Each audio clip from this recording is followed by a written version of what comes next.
பாவிச்சு கொள்ளுங்க. இன்னொருத்தனுடைய கண்ணீர்ல நீங்க சந்தோஷம் கொள்ள ஆளாங்க. இந்த பிள்ளை எவ்வளவு கற்பனை நடந்திருக்கும். இந்த தாய் தந்தை எவ்வளவு கற்பனையோட அந்த பிள்ளைய வளர்த்திருப்பாங்க.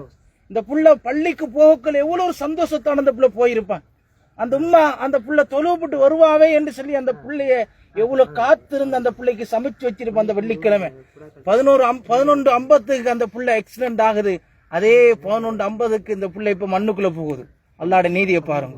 சரியா ஒரு 4:20 மணித்தியாலம் நமக்கு முன்னுக்கு தானே அந்த புள்ள அடிபடுகிறது. அல்லாஹ் அக்பர். அதையும் அல்லாஹ் கண்டு அல்ல கதக்க வச்சான். இதை போல இந்த புள்ளைக்கு பரிதாபம் கொண்ட எல்லாரும் பதுவா வச்சுக்கிறாங்க. அல்லா இந்த அடிச்சவனுக்கு தண்டனை கூடண்டு அந்த பதுவாக்கு வாலிபர்கள் நீங்க யாரும் ஆளாயிராதங்க. பெரிய பாவம் அது. கொலை செஞ்ச பாவியா நீங்க இந்த பிள்ளைகிட்ட மன்னிப்பு கேட்பீங்களா? நீங்க உம்மா அப்பா மன்னிக்காதவர் அல்லாஹ் மன்னிக்க மாட்டான் உங்களை. நீங்க எவ்வளவு காசு கொடுத்தாலும் சரிதான், எவ்வளவு பந்தம் கொடுத்தாலும் சரியா. கொலை செஞ்சவர் இந்த பைக்கலால் அடிச்சவர் உம்மா வாப்பா மன்னிக்கணும். அப்பதான் அவரை மன்னிப்பு கிடைக்கும். அதனால இந்த விஷயத்துல ரொம்ப ஜாக்கிரதையாக வாகனம் வச்சிருக்கிறவங்க கவனமா நடங்க. வாகனம் இல்ல நமக்கு மௌத்தில் என்ன நினைச்சிறாங்க. வாகனம் இருக்கிற நீங்க திக்கரோட வாங்க. எந்த நேரத்தில் எங்களோட ரோகம் எப்படி போப்புதுன்னு யாருக்கும் தெரியாது.